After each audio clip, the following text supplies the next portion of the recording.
I won't touch you until you beg me to, the man said, voice cutting through the silence like ice. But understand this. You have You have 1 year to one carry my year to child. carry my child. If you fail, I'll personally deliver your brother to my enemies. They'll make sure he suffers slowly. Chioma froze in the center of the sleek penthouse bedroom, Seoul's skyline glittering behind floor-to-ceiling windows that felt more like walls closing in. She was 20 years old. She'd never been kissed. Marriage, in her mind, meant building something together, not being purchased like merchandise. Across the room, her husband leaned against the window, arms crossed, watching her like a predator sizing up prey, detached, calculating, already treating her like an investment he'd made. Your uncle sealed the agreement. My syndicate requires continuity. Your family needs survival. This arrangement serves both interests. Her passport sat locked in his safe. Her phone had been wiped and replaced with one he controlled. Her body no longer felt like her own. It was leverage in a deal she'd never signed. In her pocket, Chioma touched the small cloth bundle her mother had pressed into her palm at the airport, something she hadn't dared open yet.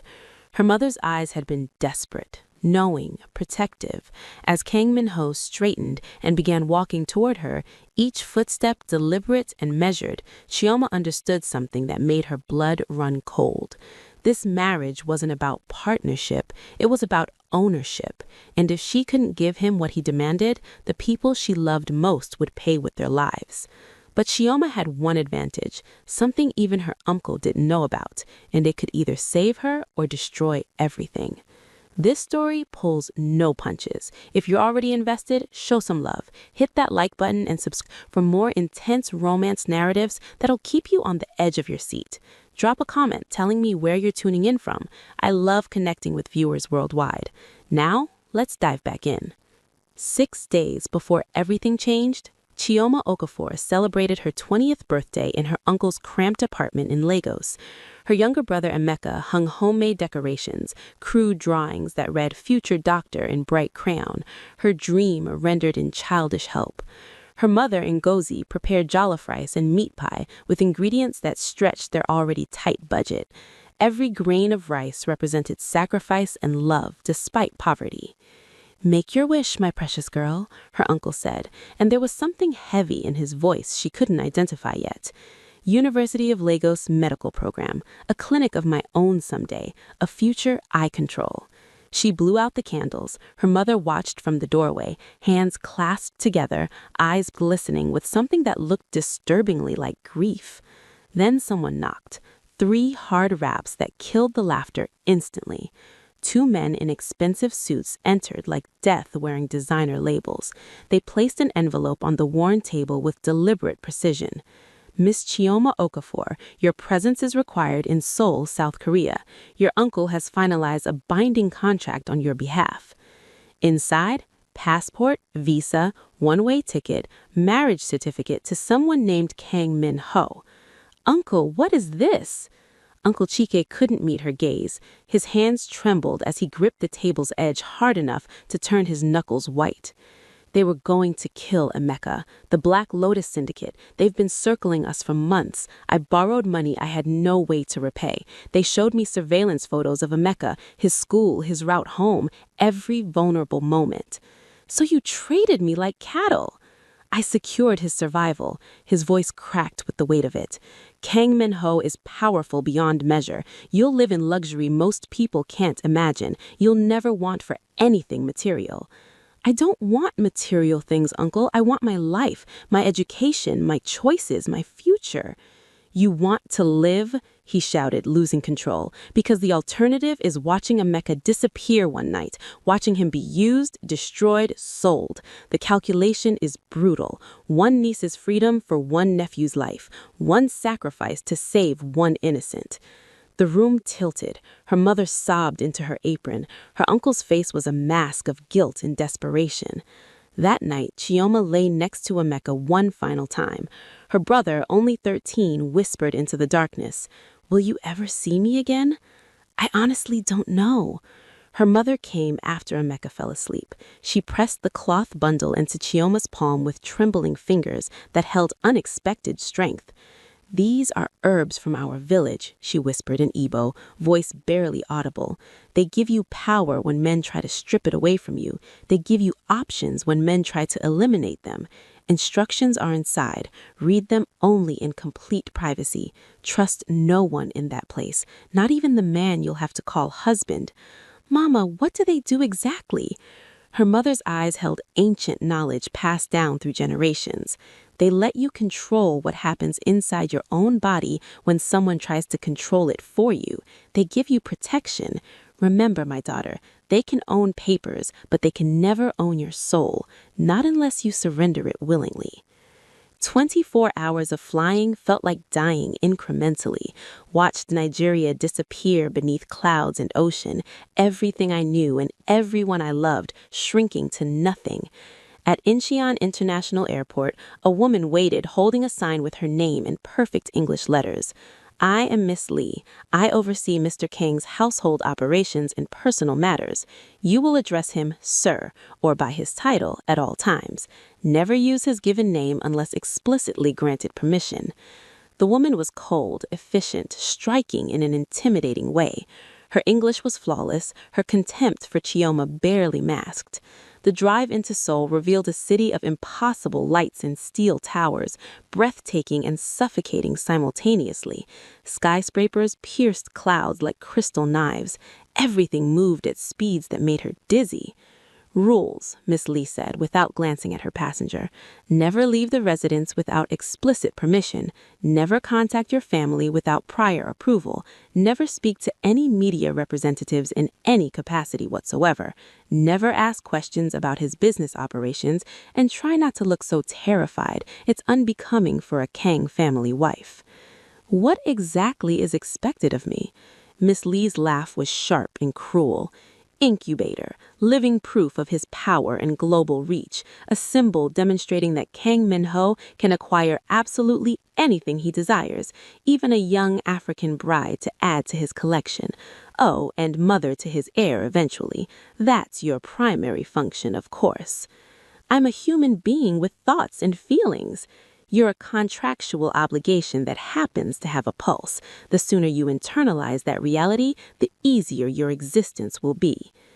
The Kang residence wasn't a home. It was a compound. High walls topped with security measures, cameras positioned every few meters, armed guards in dark suits patrolling constantly. Inside, everything screamed minimalist wealth: white marble floors, ceiling-to-floor windows, abstract art that probably cost more than her uncle's lifetime earnings. "Mr. Kang is finishing business matters. The wedding ceremony begins in 90 minutes. 90 minutes? I just endured 24 hours of travel. You need to do exactly what you're instructed. The stylist is waiting upstairs." The wedding hanbok was crimson silk embroidered with gold thread, traditional Korean beauty, exquisite in the way a gilded cage can be exquisite. The jade jewelry felt like shackles despite its obvious value. Stared at her reflection and saw a ghost wearing her face, someone she no longer recognized. The door opened without warning. Kang Min-ho entered like he owned not just the space, but the oxygen inside it. Early 40s, tall, built like controlled violence wrapped in a $10,000 suit. His face was all sharp angles and colder calculation, eyes dark as midnight. Gray streaked his temples despite his age, as if stress or ruthlessness had marked him early. He studied her the way collectors study acquisitions, assessing value, cataloging flaws, calculating return on investment. "You're younger than the contract specified." "My uncle said I was 23. "Your uncle says whatever protects his survival instinct." Something flickered behind his eyes, not quite amusement, not quite contempt, something harder to classify. "Your actual age?" 20. Silence stretched between them like a physical barrier. He moved behind her, and every muscle in her body tensed. From a velvet case, he produced a necklace, diamonds and black pearls that probably cost a fortune. His hands were clinical as he fastened it around her throat, efficient, barely touching her skin, but close enough that she felt his heat radiating. "This belonged to my grandmother. Every Kang wife has worn it for 3 generations. You'll wear it tonight and at every public appearance. It identifies you as mine, as family property. Do I have any choice in this? His eyes met hers in the mirror with an expression that froze her blood. No, neither of us has choices anymore. I need an heir to secure my position. You need your brother alive. We both fulfill our obligations. That's the arrangement. That's not marriage. That's ownership, slavery with paperwork. Call it whatever helps you sleep at night. The contract is legally binding. The money has been transferred. You belong to me for the next year minimum. After you provide a child, we can discuss renegotiating terms. He moved toward the door, then paused with his hand on the handle. For whatever it's worth, I don't enjoy coercing women into anything, but my organization requires certain assurances for stability. A son secures my leadership position permanently. Your cooperation secures your brother's continued breathing. Simple transaction with mutual benefits. I'm not a transaction. I'm a person with a life. In my world, Miss Okafor, everyone is a transaction eventually. The sooner you accept that fundamental truth, the less you'll suffer unnecessarily. If you're feeling the weight of Chioma's situation, hit that like button and subscribe to this channel. Leave a comment telling me your location. I love seeing our international community grow. Now, let's continue this journey. The wedding was traditional Korean, conducted in a private room with perhaps 20 people present. Chioma understood absolutely nothing. Not the words, not the rituals, not the meaning behind each bow and gesture. She was a prop in a ceremony performed in a language she couldn't speak, a culture she didn't understand. When they had to drink from the ceremonial cup, Kang Min-ho's hand was rock steady. Hers trembled so violently she nearly dropped it. The officiant pronounced them married in Korean. Min-ho turned to her, and for one heartbeat, she thought he might kiss her. Instead, he pressed his lips to her forehead, cold, brief, dismissive, like one might kiss a child or a possession rather than a wife. Then he simply left. Stood alone in wedding clothes, listening to her new reality settle around her like snow that would never melt. The penthouse had 14 rooms and felt like a beautiful prison. Wandered aimlessly, discovering locked doors everywhere, cameras in every corner monitoring constantly, windows that were sealed shut. Miss Lee appeared and disappeared like a judgmental ghost, always watching, always criticizing silently. Min-ho was absent most of the time. When he was present, he barely acknowledged her beyond cold politeness at breakfast. He read Korean newspapers, took phone calls in multiple languages she couldn't identify, disappeared into his study for endless hours. At night, she heard him playing piano, the same haunting melody repeating like a prayer or perhaps a curse. On the 4th night, Miss Lee appeared at her door carrying a bottle of pills. Prenatal vitamins. You'll take one every morning with breakfast without exception. I'm not pregnant yet. Not yet, but Mr. Kang plans ahead meticulously. He'll begin attempting conception in 3 days, once you've adjusted to the time difference properly. He prefers his wife to be well rested for conception attempts. The clinical nature of her words made Chioma's stomach turn violently. He's going to force me. Force is such an unpleasant word. You signed a contract. Well, your uncle did. He's simply fulfilling the agreed-upon terms. I suggest you don't resist. Mr. Kang doesn't appreciate complications in his plans. That night, Chioma finally opened her mother's bundle with shaking hands. Inside were dried herbs, small brown seeds, and folded paper with instructions written in careful English. My precious daughter, these herbs are ancient knowledge passed through our family. They don't prevent pregnancy entirely, but they give you control over the process. Mixed properly in tea, they regulate your cycle, mask your fertile periods, create uncertainty in timing. Men cannot force what they cannot track or predict. Use them wisely. Use them to survive this nightmare. Remember what I taught you." Mama stared at the herbs in her calm. They represented power in a powerless situation, control when everything was designed to strip control away. She hid them carefully in a place no one would think to look. He came to her room on the 7th night without warning. Chioma was attempting to read when the door opened without knocking. Minho stood in the doorway wearing dark silk pajamas, his expression completely unreadable. "It's time." Her heart hammered against her ribs so hard it hurt. Time for what exactly? Don't play naive games. You understand why you're here, what's expected. He moved into the room, closing the door behind him with deliberate finality. The contract specifies consummation and regular attempts at conception. I've given you a week to adjust to your new circumstances. That week is over now. I'm not ready for this. Ready is irrelevant to the situation. We have a binding agreement with specific terms. An agreement I never made myself. My uncle sold me like livestock. I never consented to any of this. He stopped moving. Something flickered in his eyes briefly. Your uncle accepted 500 million won and guaranteed protection from the Black Lotus Syndicate. In exchange, you provide me with an heir. Those are the terms everyone agreed to. I'm a human being, not a breeding animal. In my world, you're both simultaneously. He moved closer and she backed against the wall instinctively.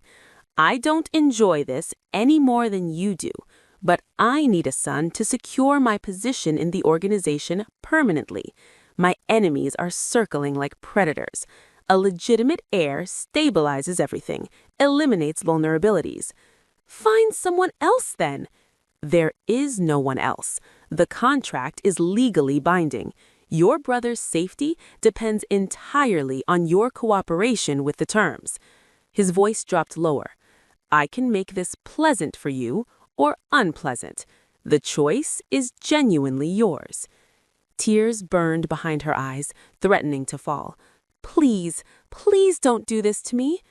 For just a moment, something almost human crossed his face. Then it vanished, replaced by cold determination and resolve. I'll give you one additional night. Tomorrow, no more delays or negotiations. Do you understand? She nodded, unable to force words past the lump in her throat. He left without another word, and she collapsed onto the bed, shaking uncontrollably. That night, she brewed her mother's herbs into strong tea and drank every bitter drop. The next morning, Chioma woke before dawn, unable to breathe in that apartment, all glass and marble and suffocating wealth. She needed air, needed movement, needed to feel human again. Found the massive kitchen and began cooking desperately. Jollof rice, fried plantains, pepper soup with chicken she found in the industrial freezer. Familiar smells wrapped around her like her mother's embrace, like home. For the first time since arriving, she felt almost like herself again. She was humming an old Igbo song her mother taught her when she felt eyes watching.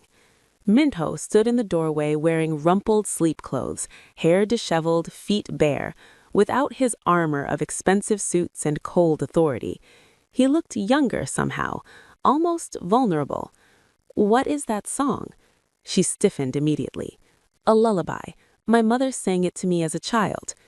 It's beautiful, in a haunting way. He moved into the kitchen, drawn by the cooking smells. What are you making at this hour? Food from home. I couldn't sleep, needed something familiar. He said nothing at first, just watched her cook in the growing morning light. The silence stretched, but it felt different than before. Less hostile, more human somehow. My mother used to cook every morning, he said finally. Unexpectedly. Before she died. The smell of soy sauce and sesame oil would wake me from sleep. I'd come downstairs and she'd be singing off-key. Terrible voice, but it meant home, meant safety, meant love. His jaw tightened visibly. I haven't thought about that in years. Haven't let myself remember. How did she die? Murdered by my father's enemies when I was 17. She was caught in an assassination attempt meant for him. After that, he taught me that love is weakness incarnate, that attachments are liabilities that get you killed, that the only way to survive in this world is to never care about anything more than power and control. She turned off the stove and faced him directly. That's a terrible way to exist. It's the only way to survive in my world. Then maybe your world is fundamentally broken. His eyes met hers, and for the first time, she saw something crack in his armor. Pain, loneliness, exhaustion that went bone deep. I don't know how to do this differently, he admitted quietly, voice almost vulnerable. This, he gestured between them, arrangement. I know it's cruel beyond measure. I know you're terrified constantly, but I don't know another way to function. My position requires an heir. My enemies use family as weapons against each other. This was the only solution I could conceive. The only solution, or just the easiest one? He flinched like she'd struck him. Maybe both. She plated the food and slid it across the counter toward him. Eat, then tell me the truth. Who are you really afraid of? Your enemies or yourself? He stared at the food, then at her with something like wonder. Then, to her complete surprise, he sat and picked up chopsticks. They ate in silence as dawn broke over Seoul in shades of gold and pink. Over the next 3 weeks, something shifted gradually between them. Minho didn't come to her room at night demanding anything. Instead, he came to the kitchen in the mornings, drawn by cooking smells and her humming. They talked cautiously at first, testing boundaries, then more openly, more honestly. She learned he'd inherited the organization at 26 when his father was assassinated in a power struggle, that he'd spent 15 years building walls around himself, eliminating threats methodically, becoming the monster everyone feared because it was the only path to survival he could see. I had a younger sister once, he told her one morning over coffee, voice distant with memory. Minji. She was sweet, gentle, everything I wasn't and couldn't be. She wanted to be a painter, create beautiful things. What happened to her? His hands tightened on his coffee cup until his knuckles went white. She fell in love with the wrong person, someone from a rival organization. I ordered her to end it immediately. She refused completely, said love was worth any risk. His voice cracked slightly. They killed her to send me a message about boundaries, cut her throat and left her body in my office. She was 24 years old. Minho. After that, I swore I'd never let anyone close again, never give them that leverage. Love is a weapon people use to destroy you. Caring is weakness that gets people killed horrifically. So I stopped caring. I became exactly what they all feared most: ruthless, cold, untouchable, alone. And lonely, she added softly. He looked at her sharply. Loneliness is better than grief that never ends. Is it really? Or is loneliness just grief that never stops, never heals? The question hung between them like smoke. That afternoon, Miss Lee cornered Chioma in the hallway with barely concealed hostility. You're playing a dangerous game with him. I'm just making breakfast and talking. You're making him human again, making him vulnerable. That's dangerous for him and catastrophically dangerous for you. Mr. Kang's enemies watch constantly for any weakness. If they see he cares about you even slightly, you become a target immediately. The safest thing for both of you is to remain exactly what the contract specifies, business arrangement, nothing more. Maybe I don't want to be safe. Maybe I want to be human, to live rather than just survive. Miss Lee's expression softened almost imperceptibly. Then you're either braver than I've ever been or more foolish than I can comprehend. I haven't decided yet. It happened without warning on a Tuesday night. The first window exploded inward, glass raining down like deadly diamonds. Gunfire erupted, sharp, terrifying, devastatingly real. Her door burst open violently. Minho grabbed her arm with bruising force, gun in his other hand, blood streaking his white dress shirt. Move right now. He pulled her through chaos and smoke. His security team fought desperately in the hallways. Bodies fell. Smoke filled the air, making breathing difficult. Her ears rang from gunshots echoing off marble. They reached a hidden panic room behind a bookshelf. Minho shoved her inside roughly, then followed, sealing the reinforced steel door behind them with an electronic lock. What's happening out there? Black Lotus Syndicate. They're making their move, trying to eliminate me. He was breathing hard, checking his gun's magazine with practiced efficiency. Blood dripped steadily from his shoulder onto the floor. You're hurt badly. It's superficial, nothing critical. You're bleeding through your entire shirt. That's not nothing by any definition. Chioma moved toward him with purpose. Do you have medical supplies in here? He gestured to a cabinet wordlessly. She retrieved the comprehensive first aid kit, her hand surprisingly steady despite the terror coursing through her system. Sit down now. Let me examine it. I'm perfectly fine to sit down. Something in her voice made him obey without further argument. She cut away his bloody shirt carefully, revealing a deep gash across his shoulder. Not a bullet wound, thankfully, but bad enough to need immediate attention. This needs stitches properly. Can you do it? I was supposed to study medicine, remember? But my mother taught me basic field medicine. Extended family, in a village with no hospital access. You learn to stitch wounds and set bones or people die. She worked in focused silence, cleaning the wound thoroughly, her hands steady and sure despite everything. He watched her, something shifting in his expression that she couldn't quite identify. You're skilled at this. I'm skilled at many things I'll never get to develop. I was exceptional at biology, at chemistry, at diagnoses. I had a perfect GPA. I won a full scholarship to university to study medicine. I was going to open a clinic that served poor communities. Her hands trembled slightly. But I'll never know what I could have accomplished, will I? Because I'm here instead, trapped in this nightmare. His hand caught hers gently, stopping her movement. Gunfire echoed distantly above them. The lights flickered ominously. I'm sorry, he said quietly, voice raw with emotion, for all of this, for stealing your future, for turning you into currency in a transaction you never agreed to, for destroying your dreams. Sorry doesn't give me back my life, my education, my choices. I know that, but...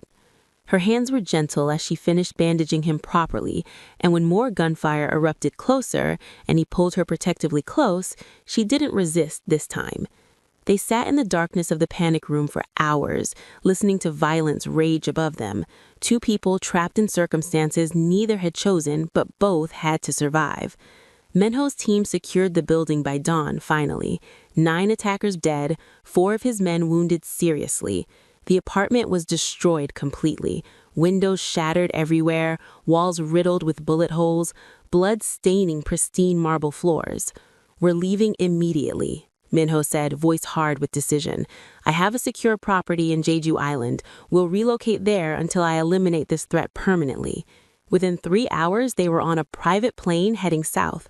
The safe house was a traditional hanok nestled into mountains overlooking the ocean. Beautiful, isolated, peaceful, so different from the glass tower in Seoul. Why did you protect me? Chioma asked their first night there, watching waves crash against rocks. You could have left me, saved only yourself, let them take me as leverage. Minho stared into the fireplace, flames reflecting in his eyes. Because I know what it's like to lose everyone. My mother, my sister, everyone I've ever cared about has been taken from me violently. He paused. When those bullets started flying, all I could think was, not again, not her too. I couldn't let it happen again. But I'm just a contract to you, just an obligation. Are you really? He turned to face her directly. If you were just a contract, I wouldn't lie awake thinking about your laugh. I wouldn't find myself watching you cook just to see you happy for a few moments. I wouldn't be terrified every single time you're out of my sight. Minho, I know what I am. I'm the monster who purchased you, who threatened your family, who planned to use you like an object to achieve my goals. I know exactly what that makes me. But being around you, hearing you sing those songs, watching you stand up to me without fear, seeing you stitch my wounds while bombs went off around us." He stopped, struggling with words. "You make me remember there's more to existence than just survival, more than power and fear and control. You make me remember what being human feels like." "You're still human, Minho, broken and scarred, but human." "Am I? I've done terrible things, killed people without hesitation, destroyed lives for profit. Your uncle came to me because I'm the devil he knew well enough to fear. What kind of human does that make me?" She moved closer to him. "The kind who's still capable of change, of growth. If you weren't, you wouldn't be questioning yourself right now, wouldn't be examining your choices." He laughed bitterly. "Change? Do you know what my second in command told me before we left Seoul? That showing any weakness by caring about you would get us both killed eventually. That the safest approach for everyone is to treat you exactly as the contract specifies, as a means to an end, nothing more." "What did you tell him?" "That maybe it's time to stop being safe all the time. Maybe it's time to try being human again, even if it destroys me completely."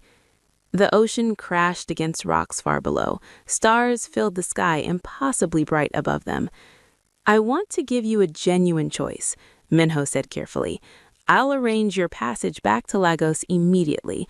I'll pay your uncle's remaining debts in full, no strings attached whatsoever.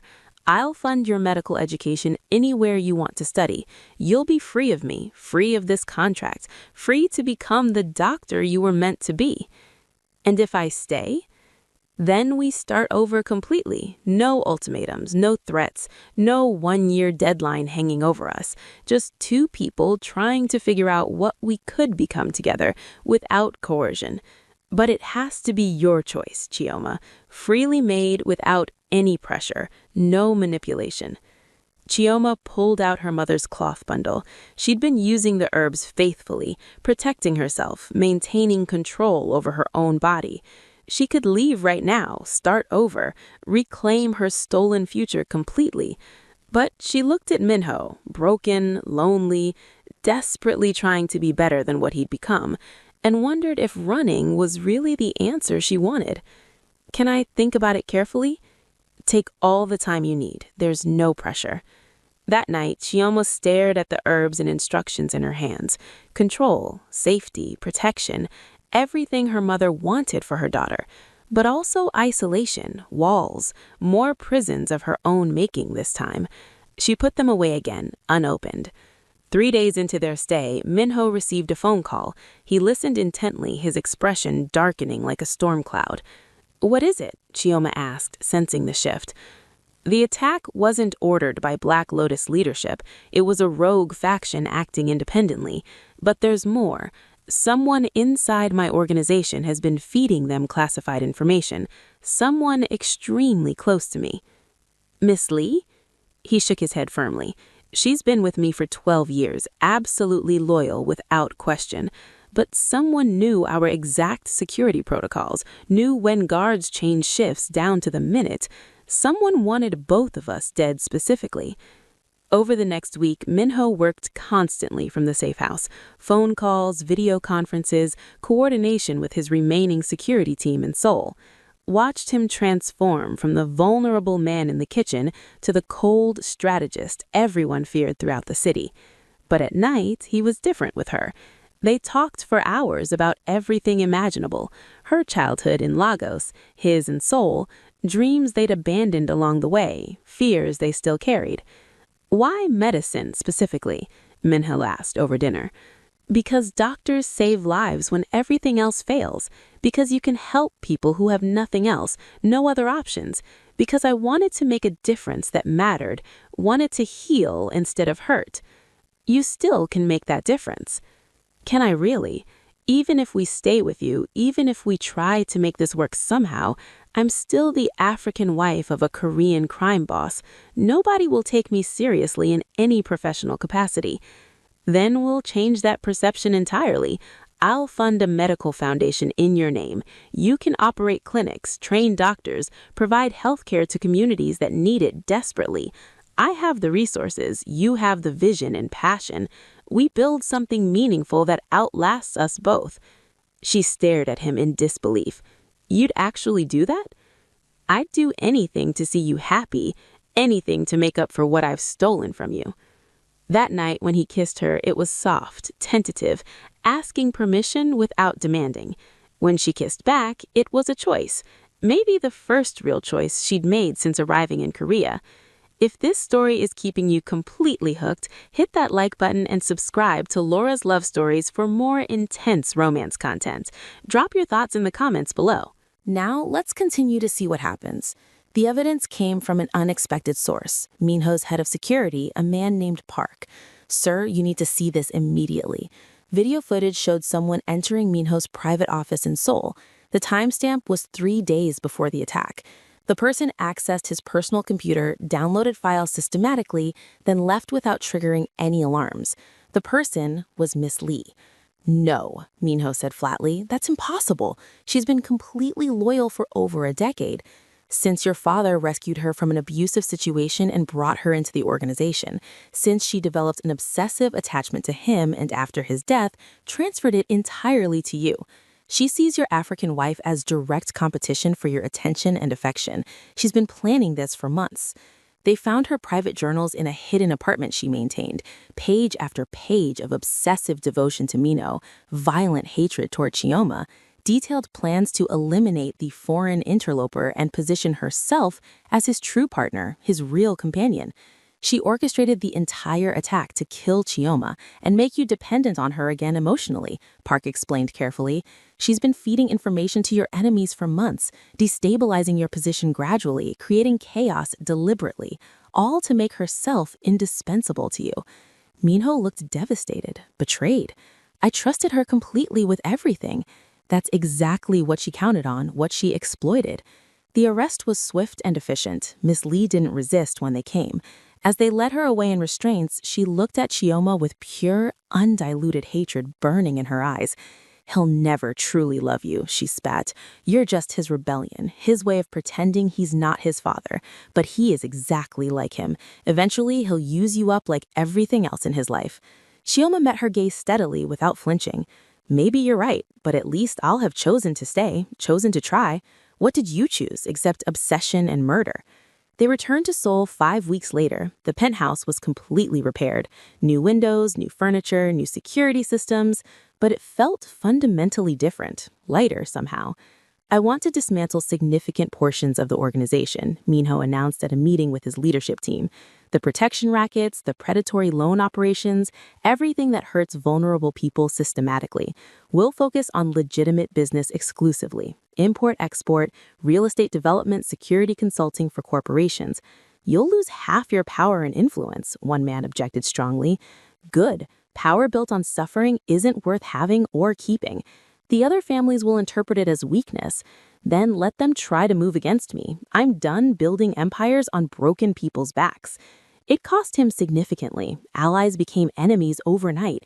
His territory shrank dramatically, but he rebuilt, slowly, carefully, legitimately, over time. Money laundering transformed into charitable foundations. Protection rackets became actual security consulting services. He invested millions into community development in both Korea and Nigeria. Chioma enrolled in Seoul National University's pre-med program, oldest student in her cohort by several years, only African student, also within 1 semester, top of her entire class. "How does it feel?" Minho asked, watching her study medical textbooks at their dining table late one night. "Like reclaiming stolen time, like becoming who I was always supposed to be." They repainted the entire penthouse in colors she chose, warm oranges and deep blues, African textiles displayed alongside Korean traditional art. 2 worlds blending, merging, creating something new. They weren't perfect by any measure. Arguments erupted about his violent past, her lingering fears and trauma, the coercion their relationship was built upon. Some days, old wounds ached unbearably, but they kept choosing each other consciously, deliberately, every single day. 18 months after her forced departure, Chioma returned to Lagos. Minho came with her without hesitation. Her family's compound looked identical but felt completely different to her now.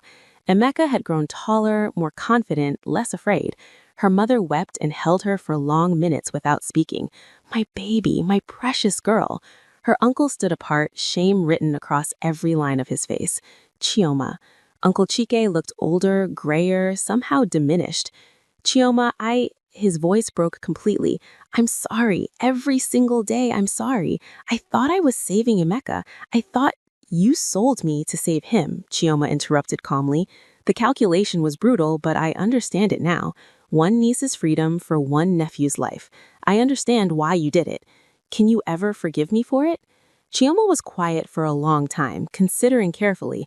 Minho stood behind her, present but silent, letting her navigate this herself without interference. I can't forgive you, she said finally, honestly, not completely, maybe never fully, but I understand why you made that choice in that moment, and I don't hate you anymore for it. That's the best I can offer right now. Her uncle nodded, tears streaming down his weathered face. It's far more than I deserve from you. They stayed 3 weeks. Chioma showed Minho her old neighborhood, her school, the places that shaped her into who she was. He was respectful, genuinely curious, authentically interested in understanding her fully. He met her mother, who studied him with penetrating eyes that seemed to see everything. You're the man who purchased my daughter like merchandise. Yes, ma'am, I am. And now? Now I'm the man trying to deserve her choosing to stay with me despite everything. Her mother gripped his wrist with surprising strength for her age. My daughter is brilliant, fierce, worthy of empires and more, if you ever hurt her again. I understand completely. There's nowhere your prayers and curses won't reach me. She smiles then, releasing him. Good, you're learning appropriately. Maybe there is genuine hope for you yet. Back in Seoul, Chioma realized she was late. 5 days late, then 7, then 10 days. She took the test in secret, hands trembling. 2 lines appeared. Positive, pregnant. The thing Minho had demanded originally, the thing the contract had specified explicitly, the thing she'd been using her mother's herbs to prevent or at least control carefully, except she hadn't used them in months now. She'd stopped after Jeju Island, after kissing him, after choosing to stay freely. The pregnancy wasn't forced. It was the result of choices they both made together freely. But terror flooded through her anyway, because this was permanent now, irreversible, a child that would bind them together forever. She sat with the secret for 3 days, trying to decide how she actually felt about it. Part of her was terrified. She was barely 22, still in university, still building a life from ruins. Part of her felt angry that even though the choice was hers, it still felt somehow like fulfilling the original contract's brutal terms. But part of her, a growing part, felt something else entirely. Hope, possibility, the chance to build a family completely different from the broken ones they'd both come from. Minho found her sitting in their bedroom, staring at the positive test with unreadable expression. Chioma? He moved toward her carefully, cautiously. What's wrong? Talk to me. She held up the test without speaking. He froze completely. For a long moment, he said absolutely nothing, didn't even seem to breathe. Then, very carefully, he sat beside her on the bed. How do you feel about it, honestly? I don't know yet. Terrified, angry, hopeful, all of it simultaneously. Do you want to keep it? The choice is entirely yours. She looked at him sharply, searching his face. What? I'm asking what you want, Chioma. Not what the contract said originally, not what I demanded before. What do you want for yourself, for your life, for your future? Tears burned behind her eyes, threatening to spill. You'd really let me choose this, even after everything? It's your body, your life, your future ultimately. I won't force you into anything ever again. I swear on everything I have. She was quiet for an impossibly long time, thinking deeply. I think I want this. Not because of contracts or obligations or threats, but because it's ours. Something we created together after everything we've survived. A chance to break the cycles we were both born into, to do better. His hands trembled visibly as he pulled her close. Are you absolutely certain? No, not completely, but I'm choosing it anyway, choosing to try. They held each other as Seoul glittered outside their windows, two broken people trying to build something whole from the pieces. Chioma graduated university 8 months pregnant, her thesis on accessible healthcare in underserved communities, earning highest honors in her program. Minho sat in the audience, pride written across his entire face clearly. 6 weeks later, she gave birth to a daughter. They named her Amara Minji Kang. Amara for Chioma's mother, Minji for Minho's lost sister, a bridge between two families, two continents, two broken bloodlines trying desperately to heal. Minho held his daughter with trembling hands, tears streaming down his face uncontrollably. She's absolutely perfect. She's ours, built from choices, not contracts or coercion. They launched the Amara Foundation 8 months later, medical clinic and humanitarian organization combined. They built clinics in Lagos, community health centers in Seoul, hospitals in rural Nigeria, treatment facilities for trafficking survivors in Korea, buildings and programs that served people, that healed communities, that actually mattered. They split time between Seoul and Lagos, belonging fully to neither place, and somehow to both simultaneously. Minho transitioned completely out of criminal operations over 2 years. His former associates called him weak, foolish. He called himself free, finally. "Do you ever regret it?" Chioma asked one night, watching him play with Amara on the floor. "Everything you gave up? All that power?" "I gave up power built on suffering and exploitation. I gained a family built on conscious choice and genuine love. That's not sacrifice. That's evolution, growth, becoming better." If you've stayed with us through this entire journey, thank you sincerely. Hit that like button and subscribe to Laura's Love Stories for more complex narratives that challenge you, move you, keep you thinking long after they end. Comment below. What did you think of their journey? Do you believe in second chances for people? Where are you watching from? Until next time, remember you are more than what happened to you. You are what you choose to become. Choose healing, choose growth, choose yourself.